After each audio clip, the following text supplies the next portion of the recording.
There it is, 2000.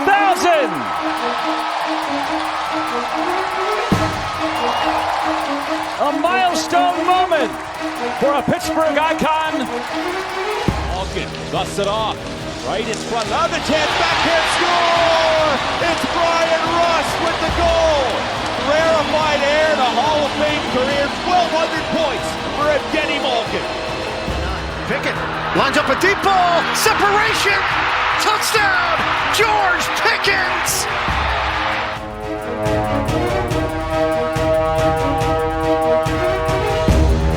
Welcome to another live edition of Pittsburgh Sportsline in the BPTV studio right here in the Municipal Building, 5100 West Library Avenue, Bethel Park.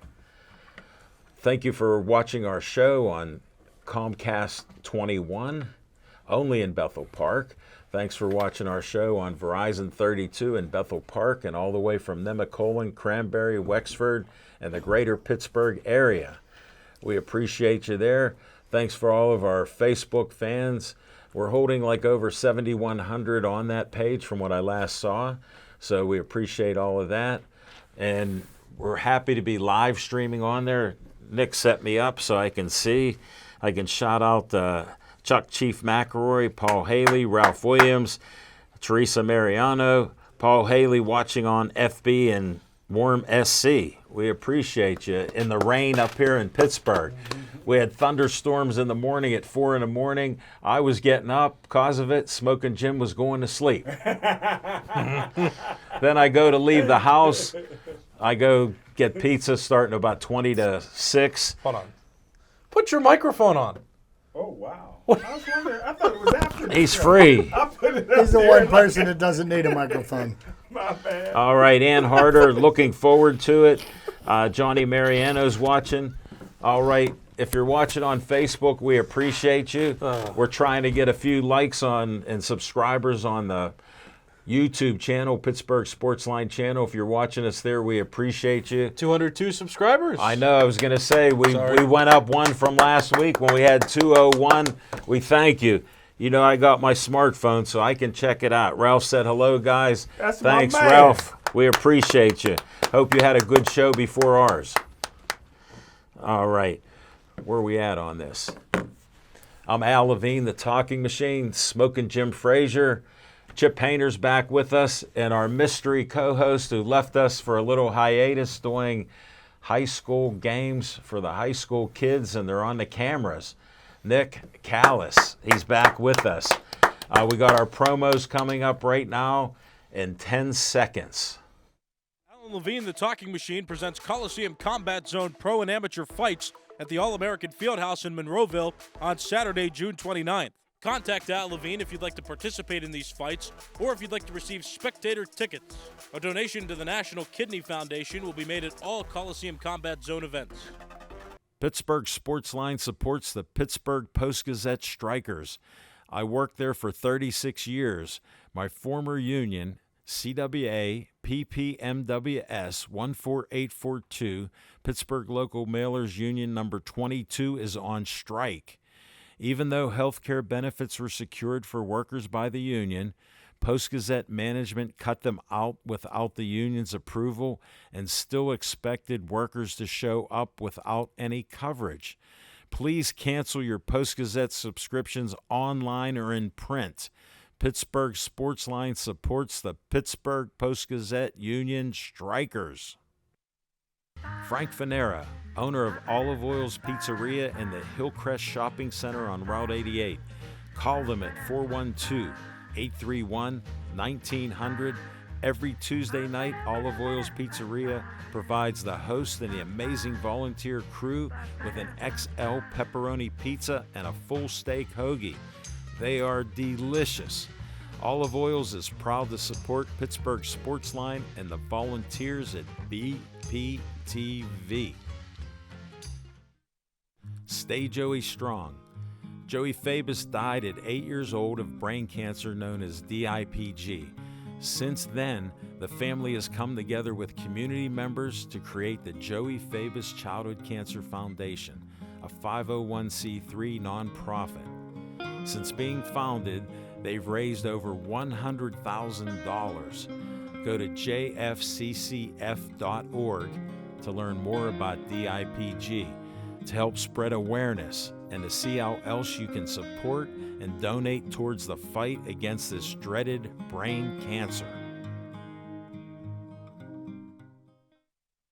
Always Be Smiling, a 501c3 designed to help children and families in need of kidney transplants. The B stands for Bennett, whose memory is embedded in this organization by his parents, Kristen and Dean.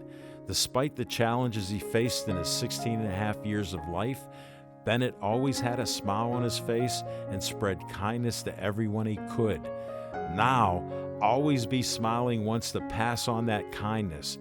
Go to alwaysbesmiling.org to learn more and see how you can support or donate to this organization.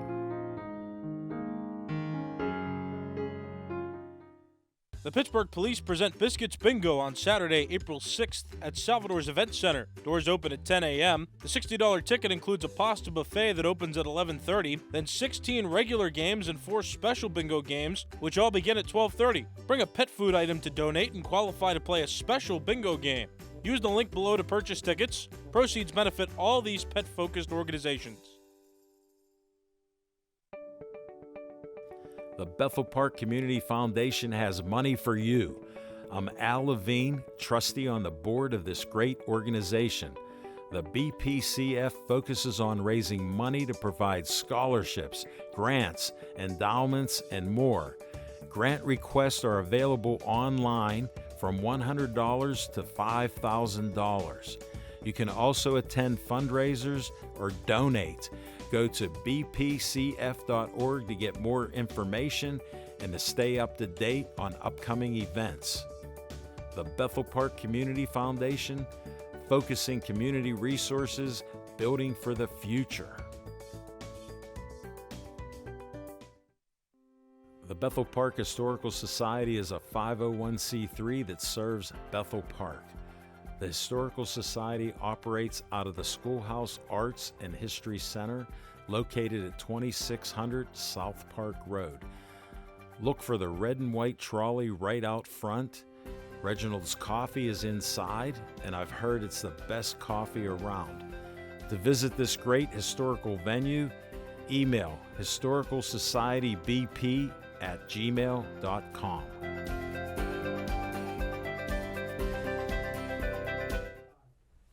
The Bethel Park Library presents Designer Bag Bingo, featuring designs from Coach, Michael Kors, Vera Bradley, Kate Spade, and more that you can win if you go. It'll be on Sunday, April 14th. Doors open at 1:30 at the Bethel Park Community Center. It's $25 per person.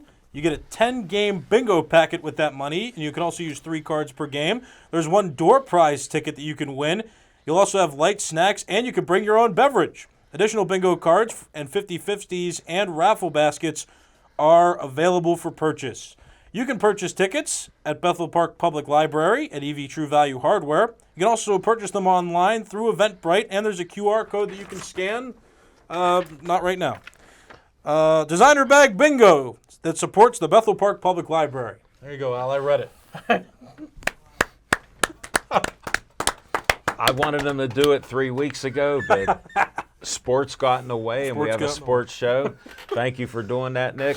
He got the voice of BPTV, and we got it out there. All right, we got to go. What's on your mind?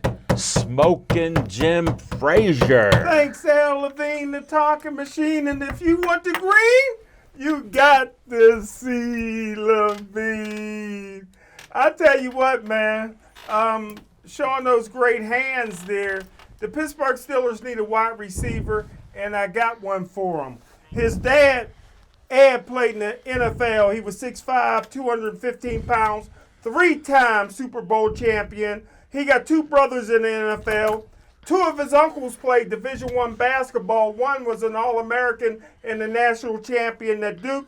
His mother was a superstar soccer and tennis player in college and once ran the 40 in 4.59 when she was pregnant. Al Levine, the talking machine. His grandfather was a silver medalist in a 100-meter dash in the 1960 Olympics, Al Levine, the talking machine. His brother, along with T.J. Watt, maybe two of the greatest players in NFL history. Yes, I'm talking about Christian McCaffrey. Yes, I'm talking about drafting his brother out of Rice, Luke. He's 6'2", 200 pounds, runs a 4.40. Al Levine, the talking machine. He can play quarterback. He can play wide receiver. He can play running back, and he can return punts and kickoffs. Al Levine, the talking machine. Pittsburgh Steelers in round 3 should draft Christian McCaffrey's brother, Luke. Come from a great family. Smoking Jim, I appreciate you as my BFF. And he's white. And Smoking Jim, you added that perfectly because this is not the first time we heard this on Pittsburgh Sportsline. Our friend Ron Tepper said, thumbs up. Peggy Rohde said, hi, Al, watching your show from Rochester, New York. Nick and Peggy Rohde, thank you for watching it. We appreciate you.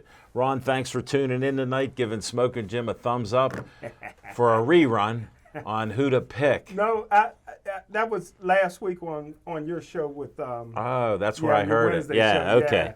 I knew I heard it because your new material's not always there. But thank you, Smoking Jim. I stand corrected. But you did mention him a few weeks ago about who he was. Yeah. So that did come out. So you actually had a three-peat on that with me. But I'm not clarifying it anymore because I do still remember things. And he's good at the stories, just not gambling. So what's on your mind, Chip Hayner? Thank you very much, and good evening, everybody. Two things on my mind, and I'll get the first one over and done with real quick. And it's the tale of two athletes. Okay? Whoa. So I'm going to talk about two athletes. Both of them were first-round draft picks by a local team. One of them sits behind home plate for the Pittsburgh Pirates, and his name is Henry Davis. The other one was a quarterback named Kenny Pickett, who took his ball and ran to Philadelphia because he didn't want to have to earn his position as quarterback of the Pittsburgh Steelers. Now, the similarity between these two, very high round draft picks. Henry Davis, number 1 pick in the draft, drafted as a catcher. Last year, he was brought up to the major leagues, and they didn't let him squat behind the plate. They had him play right field. And he didn't play right field very well, but he was in the field, and he made the major leagues because of his bat, because his bat plays. So what did Henry Davis do with himself? He went to work. He went through the fall and through the winter, and he worked on his catching. Now, Henry Davis worked on his catching to the point where he was given an opportunity to prove whether or not he was capable of catching at the major league level. Now, one person's misfortune is another person's opportunity. And the catcher that they brought in to be the starting catcher this year, Yasmani Grandal, got himself injured. And what did Henry Davis do over 31 games in spring training? He proved that he belonged behind the plate, and he earned his position as the Pirates' starting catcher. That is somebody I could hitch my wagon to. Kenny Pickett, the Steelers brought in somebody to mentor him, to help teach him how to play quarterback in the NFL because he stunk. Okay, and what did he do? He pouted. He demanded a trade, and now he's going to be a lifelong backup in Philadelphia. Instead of fighting for what he felt that he earned, what he should be, he tucked tail and ran. So that's my tale of two athletes. I could get behind Henry Davis. I could wave goodbye to Kenny Pickett. Whoa, thank you, Chip. And for all of you, I don't have a disclaimer with Chip, but I have a fact check that Smoking Jim does. We don't go by with it on him. Okay. But Chip has always had this opinion about Kenny Pickett before he took the ball and ran. Just wanted to clarify that you can check the films, as the coaches say. He said it. So we're going to talk about the 800-pound gorilla in the room. Not you. The 2024 Pittsburgh Pirates. And here are some things that I just want to get out there that people need to understand and recognize about Major League Baseball. Don't expect any single player, not only on the Pirates, but the entirety of Major League Baseball, past, present, or future, to get a hit every time the bases are loaded. In fact, be prepared to see any player at bat for the Pirates get one hit in every 5 Pirates at bat, with bases loaded, which is close to the actual Major League Baseball average. Is that 200 then? Okay, that's with bases loaded. Okay. If the player is a Hall of Fame level, maybe they get 3 out of 10 times. In fact, the greatest hitter in Major League history with the bases loaded was Ty Cobb, who hit 366 with the bases loaded. Paul Wainer, the greatest Pirates player ever with the bases loaded, got a hit 1 out of 3 times. Whoa. He was a dead on at 333. Even with the bases loaded, just like any at-bat, every pitcher has all of the advantages except failure. Be happy when it is any hit at all. It's not the norm. Anyone who gets down on one at-bat needs to relax. Keep that in mind. Yes, lefty-righty still matters to most Major League Baseball managers. Don't expect a left-handed hitting player to be in the top of the lineup when a lefty is on the mound or even to play. Derek Shelton is going to juggle his lineup nightly. He plays a lot of matchups, and the aforementioned righty-lefty thing is just how he does things. You don't have to agree with it, but don't be shocked is all. It is what it is. Mike Rabello is going to wave a lot of guys home. That's just who the Pirates are at this point. They're going to get thrown out at home and third base a lot. The reason can only be explained by that it is what Shelton must believe gives them a statistical advantage. Again, you or I may think it's crazy, but they are going to be aggressive unless a certain situation compels them not to be. Bednar, Chapman, etc. are not going to be perfect, but they are still fantastic over the course of the season. Don't act like one blown save is some horrific event. It is going to happen a few times, and it's not the end of the world, and statistically they're still better than almost all of the relievers in Major League Baseball. And last but not least, starting pitchers will go through the same slumps that batters do. Sometimes managers have to ride them out, not pulling Falter after he gave up 5 runs to the first 5 batters, for instance. Turned out to be the right thing to do. It will happen with hitters too. We will wonder why someone like Sawinski is still being put out there when he is in a funk, etc. It is because they have to at least try to work it out. So these are some things to keep in mind when you watch the games, and just sit back, relax, and enjoy them. The Pirates are going to win games that you don't think they had any business winning. They're going to lose games that you feel that they should win. But I was talking to Alan about this before. Yeah. Major League Baseball. Team's going to win a third of their games. The team's going to lose a third of their games. And it's what they do with the other third that's going to dictate whether or not they're going to contend. That's what's on my mind. You heard it from 20 Chip straight Hank. years of it. Mr. Negative has just spoken. Thank you. Paul Haley said, best Pirates start since 1983, 5-0. Ron Tepper said, tell Smokin' Jim I'm sold on Cooper DeJean too. Yes, sir. Dr. John Donatelli said, great athlete, Iowa Hawkeye. Can I ask Chip a question? Yes, Sure. you can. Okay. So are you saying that we should be okay with more failure more often than not? Like batting 200 with the bases loaded. Like we can still appreciate that, right, and be patient with it. Even though it's a good team, right? It is, but that's the reality of the situation in the game of baseball. Ah. Remember, you fail 7 times out of 10, you're an all-star. Right. This is great. But Ding, ding. But he's saying that a team in 2024 is good, and that's good. That's You good know for what? me to hear. Here's That's- what I'm happy to hear it. the Pittsburgh Let's go, Pirates in Bucks. 2024. Let's I'm go, going to tell Bucks. you something I've learned in 5 games so far. It's going to take 26 guys for the Pirates to win baseball games this year. I'm just pleased that you're appreciating modern baseball. This is lovely. Yeah, but you know what I appreciated more than anything? All of the runs that were scored without the ball leaving the infield on Sunday, on Saturday. Interesting how O'Neill Cruz scores from third base when the ball's hit to the third Oh, baseman. wait. Paul Paul Haley, O'Neill Cruz now slides in the home plate like a champ. Head first. Head first. Chief. You're not going to break your ankle that way. Yeah, he learned. Folks, he learned. He's young, he learned, and he got speed. And he's fast. And Great instincts. Chief goes co-signing with you here. Buck's hitting the ball hard on most at bats. There's Chief, a baseball guy with the stats. But Chief, they're not going to do that for 162 games. That's where the homers come in the other half. Ding, Rowdy ding. Tellez and O'Neill Cruz. Ding, ding, round Ryan 4. Reynolds. We got round 4. This has been refreshing. I'm starting to get Kool-Aid out for Buccos. I'm waiting. All right, Nick Callis, what's on your mind?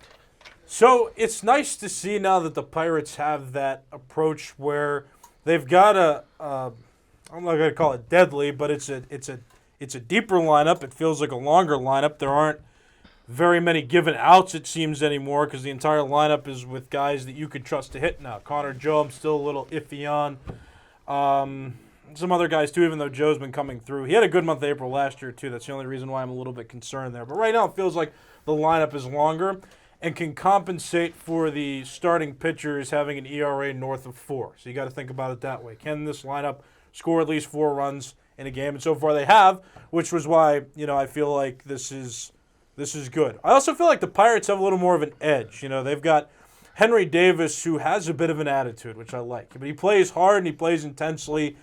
And some other pitchers, too, that have been on the mound. Like, it seemed before, like, the Pirates pitchers, when things wouldn't go their way, they would just, like, eat it and move on. And some of the pitchers now I see they're arguing. They're like, that was a strike. I wanted that pitch. I like a little extra fight back because it makes me just see that they care. Now, nobody should be fighting and brawling like we've also seen on the opening series because there were, like, 3, I think. Yeah. From 6 different Milwaukee teams. and New York. Yeah, I mean, there were a lot of brawls.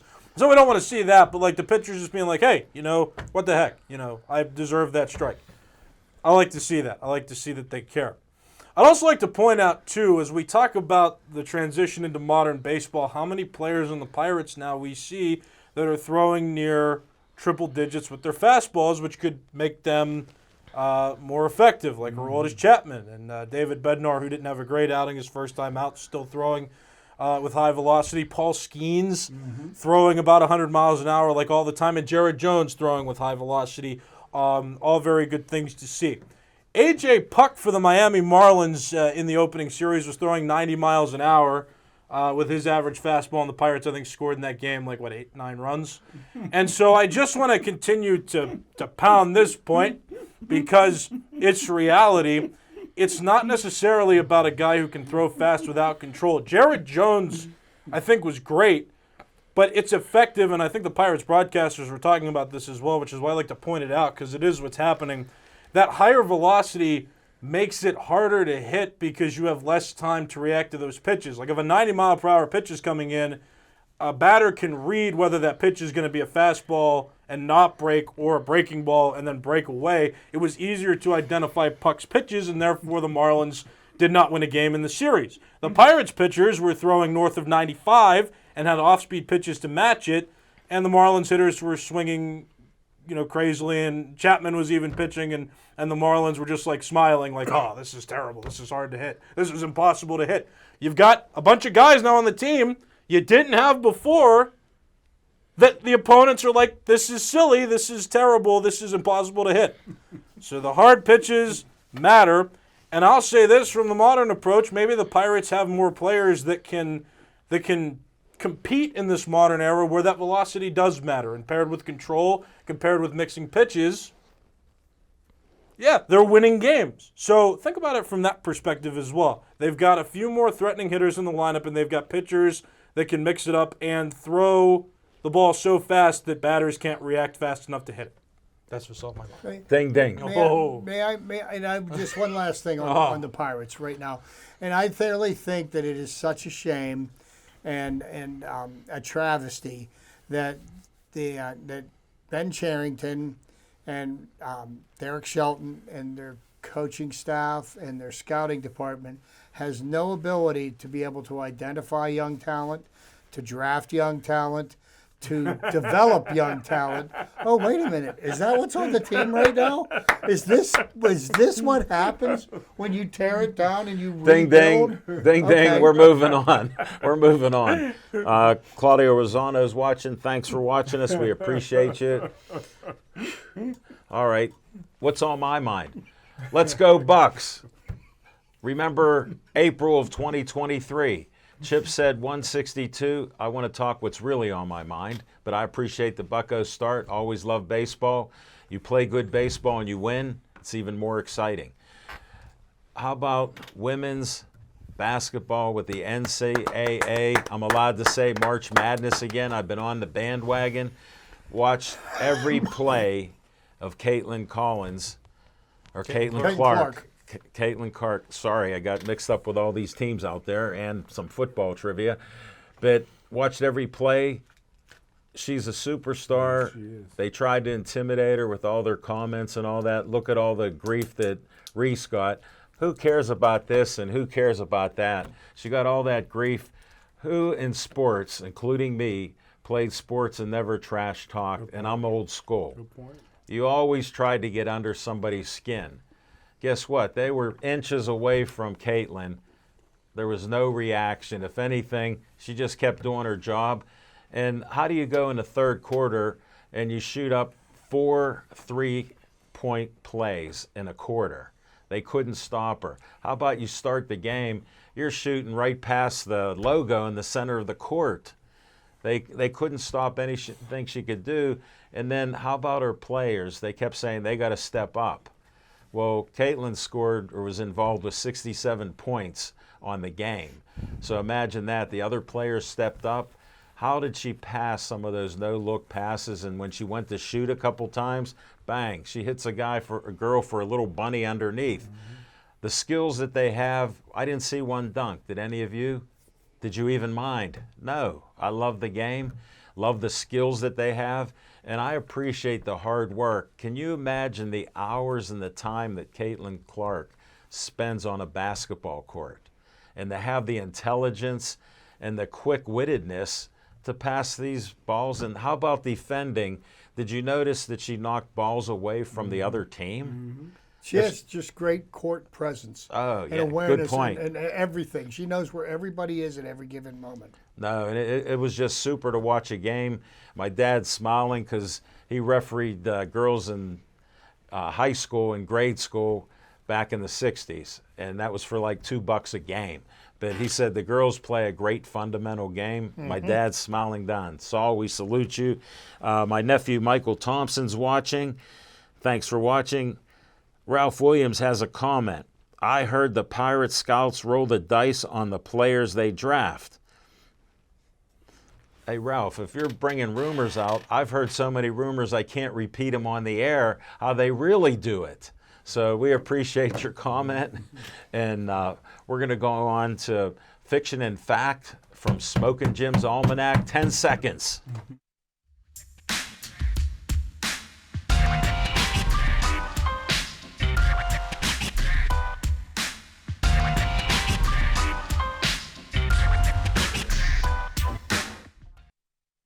Thanks, Al Levine, the talking machine. And I tell you what, man, I'm a Caitlin Clark fan, and I'm not sure if they can get past UConn. I know that South Carolina will smash them, but it's a shame. Did he leak out a little negativity there? It's a shame that her career is over after this tournament because nobody cares about the WNBA. And but Al Levine, the talking machine, let me just give you a couple of sleepers. People usually pay for these sleepers, but I'm giving it to you. Here, I have $1. Free. I got $1. I'll pay you. No, but hey, You're my BFF. Look, woo, that's money in there. Hey, listen, I'm just going to talk about 2 defensive cornerbacks, and take notes on this, Nick. Sean Steffen is actually a cousin of Joey Porter Jr. His uncle is Joey Porter.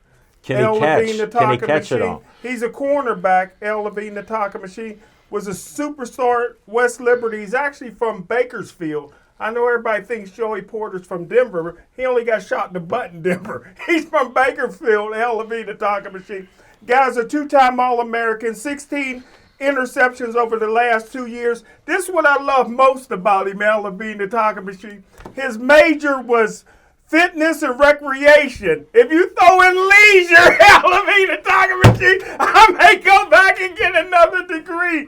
But hey, he's 6 foot, 180 pounds, super strong, runs a 4.340. Al Levine, the talking machine. And unlike his cousin, he don't mind hitting somebody. And here's another one, Al Levine, the talking machine. I wasn't going to bring him up because I don't like his last name. Taz Stickers. Never played college ball, 22 years old, Al Levine, the talking machine. Take notes on this, Nick.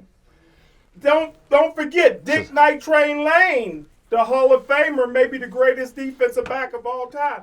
Never played college ball either. He went straight to the CFL, Al Levine, the talking machine. He's an all-star, 5'11", 210 pounds, Al Levine, the talking machine. Fast, 4.40, vertical jumps out of the gym. He can jump out of the gym, Al Levine, the talking machine.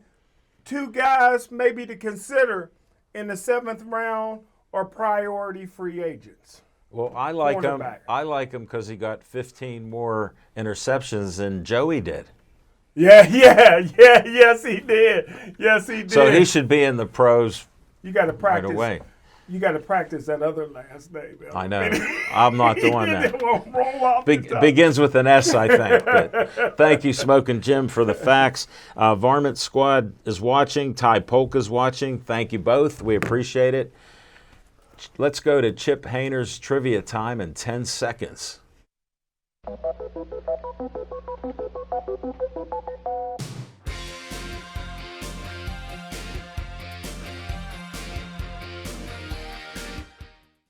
Everybody, good evening and welcome to my trivia segment. I was just thinking about something else, and that will be the last thing I say about them. But isn't it interesting that, the people that the Pirates extended, Brian Reynolds and Key Brian Hayes, when they're producing, nobody talks about how much they're getting paid. But boy, they go in a slump. Everybody's talking about how much getting paid. Great point, Chip. Like Great that has point. something to do with the way they perform on the field. Oh, yeah. But Alan was talking about the NCAA women's basketball tournament, and I was absolutely sucked in watching Caitlin Clark last night. I could not turn the TV off. They were playing LSU. It was a repeat of last year's title game, and she is just an incredible basketball player. Yeah. I was just watching her. She's just so smooth, and she just shoots the lights out of the ball. I mean, most of the three-point shots she makes are 26 feet, and the Or three-point line is 21 feet. Yeah. But I think some were 40. is this a year that Iowa could possibly do it? It would be a great Cinderella story, but there's a huge couple of roadblocks in her way. At least One of two. them is with the University of Connecticut. And Paige Bruckers is the star for the UConn team. And I'm going to tell you something. This young lady can play ball, too. Yeah. I was watching her, and she's as good as it gets. And this year You stayed up? is the first time ever the two schools have a team in the Final Four Right. in men's and women's basketball. NC State's got their women's and men's team in I've the been- Final I've been Four, riding that and NC the State University for the of, men. of Connecticut. Right. So Smoking got You UConn. go over to the other side of the ball on the women's tournament, and you've got South Carolina. South Carolina's 36-0. Yeah. They win 2 more games. They will be an undefeated NCAA basketball champion. So I did some looking this morning in some downtime I had. And the last time there was a men's undefeated champion in the NCAA tournament was 1976, Bobby Knight's Indiana Hoosiers. Yeah. Okay, but since then, there have been 9 women's undefeated NCAA champs. And the interesting thing I found there, of those 9 undefeated champs, 6 of them were the University of Connecticut. Gino Auriemma If he is not the best basketball coach that's ever coached in college ball, men or women's, I don't know. I know he's won 11 national champions. Right. But just to think that he has coached 6 undefeated NCAA champions, and in the men's game, they haven't had one since 1976. So we're going, 48 years, Yeah. 49 years? Pretty interesting to see. But South Carolina is a strong, strong team. You don't win 36 games in a row, without being good. So if you get a chance, Friday night, they start with the Final Four. I believe they play the championship game on Sunday. I will be paying attention to that game when I get home from the Pirates opener. I definitely want to see the UConn-Iowa game because you're going to see 2 of the best women players in the country going head-to-head. You just heard it from Chip. He didn't say to bet the bank on them, but they're smoking. What negative thing will we have to this discussion? Chip, when's the last time UConn won one? See, what did I say? How do I know? Maybe the game is past him by. No, I would say He's my getting all BFF. the the last players time anymore. the last time UConn won undefeated was 2015, 2016. No, last time they won. Okay, championship. let's see here. Oh, goodness We gracious. can certainly find out for you. They Jay. ain't getting all the good players anymore. How can He got to actually coach now. How can Smoking Jim be negative like I'm this? just saying. I I'm know just he's saying. negative. When it's time to coach, he's been coming up Well, short. shout out to Susan Strandberg watching from Treasure Lake, PA. Thank you. My nephew Michael Thompson, she was on fire last night. Yes, Caitlin was. Diane Rohde's watching. Thank you. All right, Chip, you dig enough for Smoking Jim. When was it, Smoking, since you're putting it on him? I'm just saying. No, they what used time? to get all the good players. Now that it's even, he got a coach. He's been coming up short. There's the first disclaimer of the show. Where'd you go to school? Elementary school. Gateway. Okay, right. So how'd you forget about Gateway? The last one UConn won was said- in 2016. He said elementary school. 2016. How do you spell Gateway? He might be a little overrated. He ain't won since 2016. That's what we've been saying about Gateway, paying players to play in high school. Thank you, Smoking Wait, Jim. when was the last time Penn Hills won? Whoa. I know they got a quitter by the name of Aaron Donald. Quit on his Oh. team. I know that. Jeez. Hey, a future Hall of Famer, Super Bowl champ, and Smoking Jim goes negative all out on Chip's segment. I went to wish elementary I school. wish I could kick his dad out of the City League Hall of Fame if I knew his son was going to quit after 10 years. Well, I'm glad you did. Yeah, his dad's tough. Maybe Curtis Martin will get in. Never. All right, let's go to. Maybe he wanted to walk away from football while he still had all his faculties. I'm I like want you. I want you to crawl away from the game. Yeah, but look at you. You played football your whole life. Like Wait AB, a minute. How many times did? like AB with CTE. And And stupid. you've also been to the hospital plenty of times, so I'm sure that mentality's working out for you the rest of your life. Yeah. Nick, kaboom.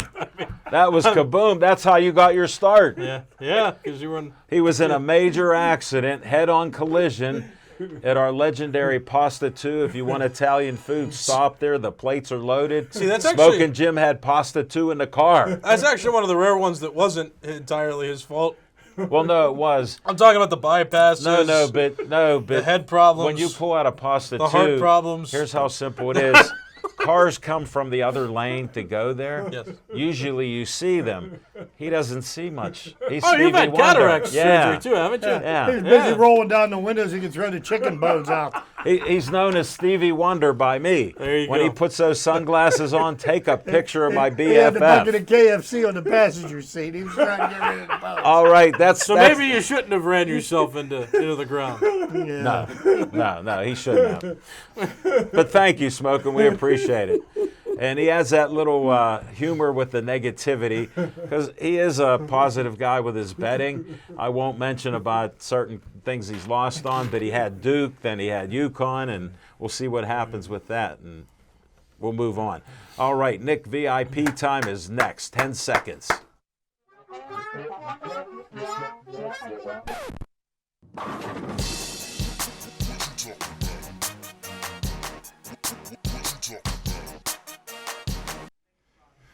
All right, so can I get the Pirates out of the way? Hopefully this is the last time I talk about the Steelers, but it's been a couple weeks since things have gone down. I don't like to talk about the Steelers in the NFL offseason, but Who's going to be their quarterback?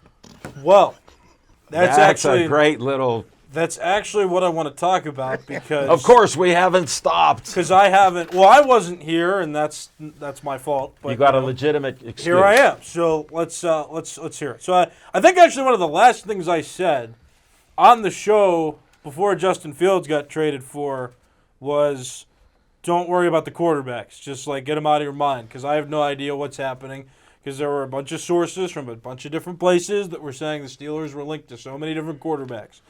And then Russell Wilson got signed, and it was like, hooray. And then Justin Fields got traded for. And now you got to talk about it because it is a legitimate question who's going to start and what in the world happened in that week where Russ gets signed, Deontay Johnson gets traded, Pickett gets traded, and Justin Fields gets traded for. So here's what I understand happened. So I guess this is less of an opinion this week and more of story time because We like story I've got some time. information Carry that, on. like, from what I'm hearing and what I understand, what happened with these quarterbacks. So it seemed that Russell Wilson and Justin Fields were both options. Now, we as Steeler fans, I think we think, like, okay, how can the Steelers be linked to these two quarterbacks? They usually full send for one. Why are they linked to two? Because we thought, okay, they're going to pick one. And then they did pick one. Russell Wilson was there. I had reason to believe that Justin Fields was going to be acquired by the Steelers. And then when he got signed, I even think I said on that Sportsline episode, like, nah, okay, the Steelers got a guy, and they're going to move forward.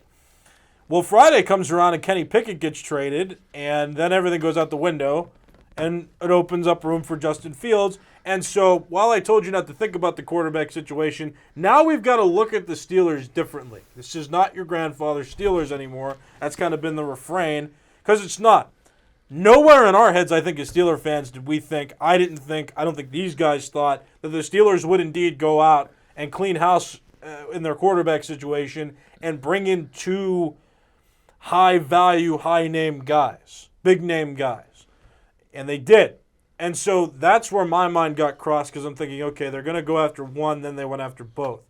It is true, from what I understand, that Kenny Pickett's people may have gone and said, hey, look, we want him to play. So can he play? And Omar Khan didn't say, oh, yeah, we'll give him a chance to compete. Omar Khan said, oh, he wants to play? Well, we'll try to send him somewhere else because he ain't really going to be valued here anymore. And that's really what happened. Now, you heard his press conference, and I mean, this was a little more confidential before. It's out there now. Kenny Pickett's not happy with Pittsburgh, and I don't think he was good enough to really have that attitude. And everything Chip said before is correct. I mean, you got to... Whoa, you heard it first this time. That's not the first time this has happened. This year. It is the first time this year. This year. Pinch me. It's true, though. I mean, This year. I'm with that where their initial intention was to have Kenny Pickett compete or learn under Russell Wilson. So that theory is like, that's pretty much what happened. That was their goal. Russell Wilson was going to be favored more in that competition, but Pickett still could have learned. Pickett could have gotten more reps. And again, Russell Wilson is older, so like he's not the future of the Steelers. I think we all understand that. He's the guy that's supposed to come in here and either shake things up or play so badly that the Steelers don't even get close to making it to the playoffs, and they get a higher draft pick and they can move on from there. I like this for that reason. You don't feel like they're going to finish in the middle anymore. They're either going to get it together and pull through for a run that could be memorable, or they're going to finish with 4 wins, and then we can blow it up. But Omar Khan is trying different things, signing Patrick Queen, trading Deontay Johnson. They still got to find another receiver, but he wasn't tolerating Deontay Johnson either. And so, again, this is a different team, and that's what I like about this. Don't worry about whether they're going to be good or not. You can have discussions about who the quarterback's going to be, and I'm fine with that because it's a legitimate question. But think beyond that for a second. They're in a position where Justin Fields has a lot more upside, and he's younger than Kenny Pickett. Russell Wilson still seems to care. He's a little weird, but he seems to care. And so you've got a situation, again, where they can either do really well with high-value players, or those players are going to not do well, and they're going to bottom out. But either way, the Steelers didn't spend much money to make these acquisitions anyhow. So, like, there's so much upside here with the Steelers. It's great. And Kenny Pickett's not on the team anymore. So you might celebrate that reality as well because he wasn't mentally there with the competition, and he took a risk. And I guess he bet on himself to request playing more. And now he's probably not going to play very much at all because Jalen Hurts is a good quarterback. You don't need me to tell you that in Philadelphia. So, have fun with that. But that's really, that's kind of the story of what happened, though, is that they wanted to keep Kenny Pickett around, and as soon as his camp started being concerned with Russell Wilson's presence, they did indeed leap. And so, or they pushed, and then Omar Khan threw them off. It wasn't really a leap. It was him getting thrown off the team via trade. So, again, I'm okay with it. I'm okay with everything that's happened. And the fact that the Steelers kind of did something that they're doing a lot this offseason that hasn't normally been done in their history, but, starting with Matt Canada being fired and then all of these other transactions transpiring in this offseason, it really feels like it's going to be a different team, and I'm good with that. Just as long as they don't finish in the middle again and, get stopped before the first round if they win more than 7 games, you know what I mean? So as long as that doesn't happen, I'm good. And that's it. That's the So, just to speak to your point there, one thing I liked about what they did more than anything is they didn't mortgage the future in an attempt to win now. But they did make an attempt to try to win now, but they didn't put themselves behind the 8 ball where they're not going to be able to add to the team. They're going to be able to add pieces to the team to make them better. They're going to be able to get a wide receiver. And look at the signing of Patrick Queen. Well, where are they getting a receiver now? Because they ain't signing Tyler Boyd anymore. They're not getting a receiver in free agency. The Steelers are notorious for getting quality receivers in the draft in late rounds. They have done it time and time again. Smoking, are you going to rebut what he's saying about Omar Khan, man? I told everybody. Because Connie spoke highly of. When the Steelers backstabbed Santonio Holmes, I said there was a curse on the organization. That curse has now been lifted by me. I'm predicting the Pittsburgh Steelers will win the Super Bowl this year. Does anybody agree with me, or do you think that's a possibility? Hey, you know what? Easily. Because look at this. How many games did they win last year? 10. 10 games. Even if they win 10 games, was there at least 2 or 3 games that they probably could have and should have won? That they about 7 they should have lost. Okay. They should have lost and they won. Yeah. Well, wait. Go ahead. You go first. Because that was crazy. We talk about the almanac and just the things. There's a couple liners. I attended elementary school. Gateway. The curse is lifted. Look with this. Look at me. Gateway. Look at me. The curse has been lifted. Who put it on? Who put the curse on that nobody knew about? I've lifted the curse. This man sitting in the corner there, wearing a Phillies hat that's blacked out, is saying, I lifted the curse on the Steelers wide receivers that could not have possibly been there, maybe with attitude, but they've gotten production out of the receivers. Here's the guy that said the Duck was the best quarterback you could draft and play. 5-3. No, he was the best. And then he talked about we should have brought in Mason Rudolph sooner. Yes. Now he says we're going to the Super Bowl. Yes. Been right on every case. Yeah. So to me, I'm trying to set up. Batting 1,000. I'm trying to set you up that some of his advice is misguided.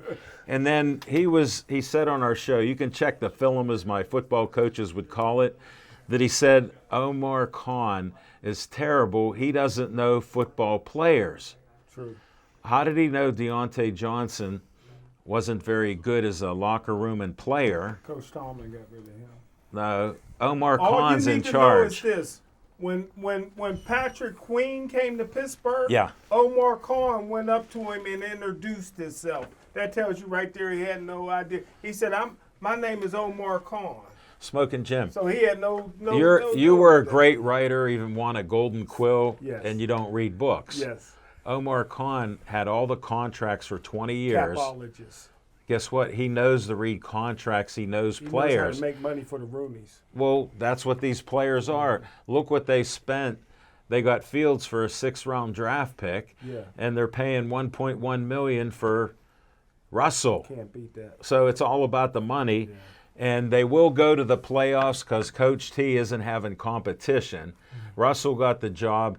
Even if he falls off from 26 touchdowns in 15 games, we only had 13 with Kenny. Then, Nick, you told me once that I'm treating our fans as stupid. No. You said that I was I You might have called them stupid once. Yeah, well, Inadvertently. my thing, you didn't have to say it, but almost 90% of the people watching media in Pittsburgh were all about Kenny Pickett. And you just threw that right out the window that we got his people talking to the Steelers that he wanted to play, but not here. And just real quick to Nick, the curse wasn't on the receivers. The curse was on Steelers would never win another Super Bowl. That's what's been lifted. Yeah, but who made that curse? You did. It was on. And who lifted it? He lifted it. He made it. He lifted it. All right, we So rest our when we were case. talking about the Steelers, something I heard was one of the more ridiculous statements I heard, and this came out of the genius, Deontay Johnson, is that after the Steelers got Russell Wilson and Justin Fields, he didn't want to play wide receiver for the Steelers. He wanted to go somewhere where he could have a big year, okay, so he could get himself with no quarterback. so he could get himself another max contract. So he got himself traded to Bryce Young throw for him, Right. instead of how many other Carolina. All-Pro Russell No, Wilson. wait. What's funny about that, he actually got traded before Fields was acquired, but he did not want to be traded once Wilson got signed. And I think that's Well, he'd already hilarious. he'd already made that bet. Yeah.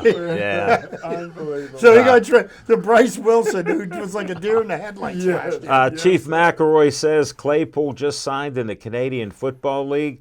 He was AB number 4, I think. And Johnson was like AB 6. So Canadian. we got it. And last week was the first week of the UFL. Did anybody watch it? Yeah, neither did I. no, what is it? Anthony Hey, but I know McFarland. this. The quarterback named Bates or something, he tried his first kick, hadn't kicked since high school, 64-yard kick. They called a timeout. This is what's crazy. What? Called a timeout. He had to kick it again. He did the same spot, 64 yards. If you're an NFL team, hire this guy. Is it that easy to kick? No, you know that. It's like first base. All right, shout out. Thanks to Jim Gaskeb for watching in. Thanks to Ted Mercanja, owner of Gold Medal Boxing and involved in the Golden Gloves fights this year, for watching. And Pete Kasich, thanks for tuning in watching. All right, I think we're gonna go to my segment. Yeah, we got some time. We got On Location coming up in 10 seconds.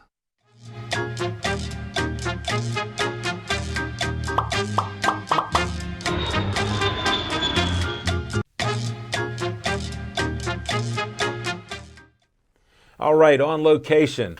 We've had some great On Locations so far. We got one scheduled at Cherry City Fire Hall in Millvale. Great location with Ray Schaefer Boxing Association with Jose Carabella. And we'll be there on the 27th of April, 6 o'clock fight time. Is that off of Friday Road?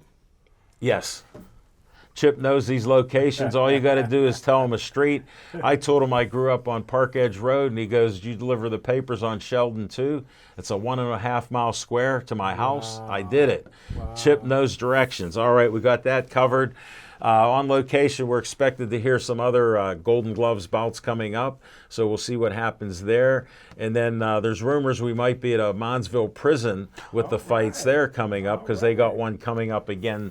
I'm not sure when, maybe in May. So we'll be hearing from Jim Frio and Mike Murray. We would assume so. They've told us each time we will call you, so we'll wait on that. Hey, we got a few minutes left.